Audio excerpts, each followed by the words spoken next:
Kata Rasul SAW dalam hadis yang lain, a'dham ma anzalallahu minas sama, memang yang paling besar yang pernah Allah turunkan dari langit buat kita ini dua hal. Pertama yakin, dan kedua afiyah. Pertama keyakinan kepada Allah. Kalau kita diberi keyakinan hati kita kepada Allah, niscaya itu kenikmatan yang gak ada duanya. Dan yang kedua adalah afiyah. Afiyah itu adalah jauh dari musibah, jauh dari bala. Ya. Itu yang kita harap. Ya. Makanya kalau kita itu lihat habaib doa, selalu ditutup fi khairin wa lutfin wa afiyah. Setelah doa ditutup, dan permintaanku ini fi khairin, dalam kebaikan, wa lutfin, dalam kelembutan, wa afiyah, jauh dari musibah dan bala. Ya. Ya. Memang bala itu, ujian itu paling berat bagi para nabi. Ya, asyadul bala lil anbiya, thummal ulama, thummal amthal fal amthal. Paling besarnya ujian adalah untuk para nabi. Makanya orang-orang dulu itu kalau ada yang kena musibah, mereka tidak nangis. Kalau kita kan kena musibah nangis. Karena ba'dus shalihin kalau kena musibah, istrinya meninggal, belum lama anaknya meninggal, berturut-turut, itu dia senyum sambil berkata, ya Rob, anak jadi nggak enak ya Allah. Anak kan orang biasa, kok musibahnya terlalu besar, anak jadi pede. Ya. Musibah kayak gini ini kan buat nabi ya, buat rasul, buat aulia yang berat-berat gini. Makanya ketika kau memberikan musibah yang berat kayak gini, saya jadi pede. Saya kayak seakan-akan, wah ini orang top saya ini, karena musibahnya seperti ini. Jadi GR, jadi gak enak aku rek. Gusti Allah ngei musibah kayak gini, abot. Dan semakin berat musibah itu semakin tinggi kedudukan. Ya. Dan sebenarnya musibah itu hadirin tidak ada yang berat, tidak ada musibah berat itu. Hanya di mata kita berat, sebab Allah Ta'ala dalam Al-Quran berfirman, walanabluwannakum bisyai'in minal khawfi wal ju'. Ma makna syai'in? Dan kalian pasti aku uji. Tidak ada orang tidak kena bala, itu nggak ada. Allah berfirman walanabluwannakum, la nabluwannakum. Ini kalau yang belajar bahasa Arab, yang belajar nahwu, balaghah.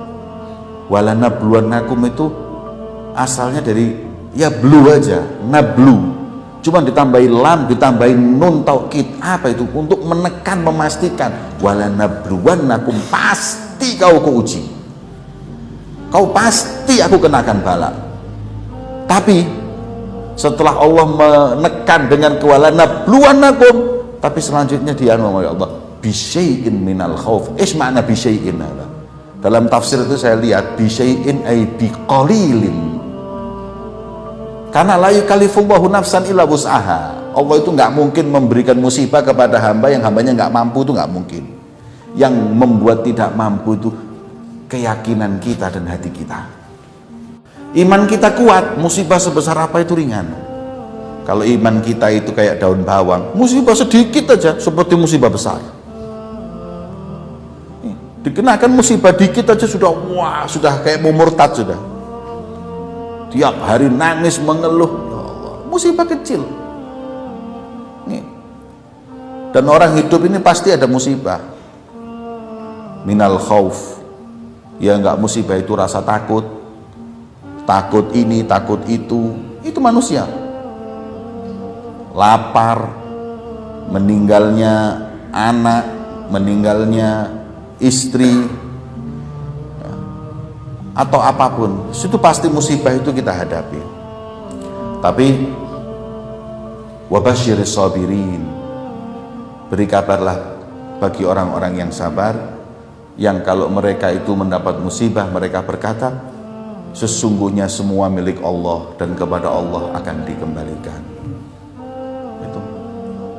Maka itu bala itu pertama para nabi. Jadi kita nggak usah heran kalau nabi itu mendapat musibah. Loh, Rasulullah yang seperti itu aja loh, yang dunia dan seisinya ini diciptakan untuk Rasulullah, tapi hidupnya Nabi itu nggak sedikit ujiannya.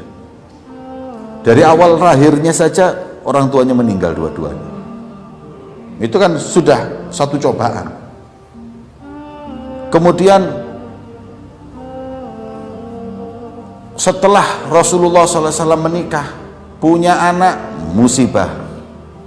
Anaknya dinikah, ditalak semua. Ya. Harta yang melimpah, habis. Ya. Itu Rasulullah dikeluarkan di jalan Allah. Kemudian dihisor, diembargo 3 tahun lamanya, ditaruh di Syi'ib, satu tempat, nggak boleh muamalah dengan mereka, makan seadanya. Sampai dalam riwayat sebagian sahabat makan rumput, karena nggak ada nasi, nggak ada roti, nggak ada apapun, makannya rumput. Hingga disebutkan sebagian sahabat buang airnya seperti kambing, karena makanannya rumput. Musibah, ya. Seperti itu hadirin. Kemudian pamannya meninggal, istrinya meninggal dengan jarak cuma sekitar 6 bulan, meninggal semuanya. Hijrah ke Taif, dilempari batu, kemudian hijrah barulah ke Madinah, meninggalkan keluarganya, meninggalkan tempat tinggalnya. Siapa yang tidak sakit atau siapa yang nggak sedih meninggalkan tempat itu manusia itu dilahirkan? Ujiannya banyak. Ya, itu Rasulullah.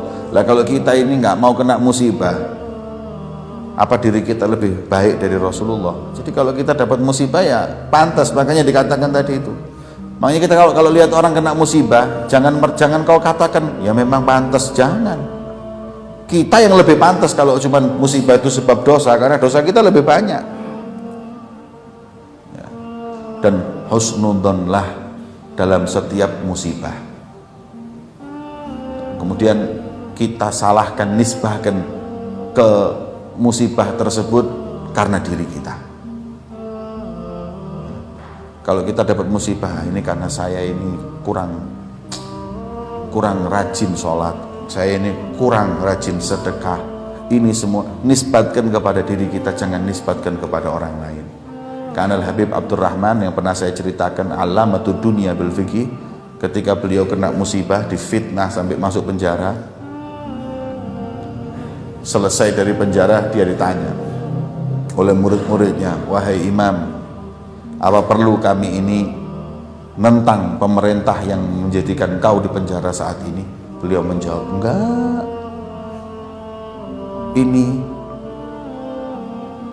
penjara ini karena aku yang salah.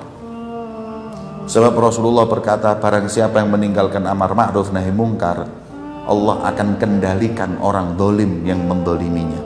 Dan ini terjadi padaku. Hah? Kau kurang apa dari amar ma'ruf nahi mungkar? Nah, kamu nggak tahu, saya itu kalau subuh mesti banguni pembantu saya untuk sholat subuh. Di hari ketika saya di penjara, saya lupa hari itu nggak membangunkan pembantu saya, bukan anak istrinya, pembantu saya untuk menjalani sholat subuh. Gara-gara itulah berarti saya tidak amar ma'ruf dan tidak nahi mungkar, akhirnya hari ini saya di penjara. Ya. Masya Allah hadirin, selalu menisbatkan kekurangan pada diri, enggak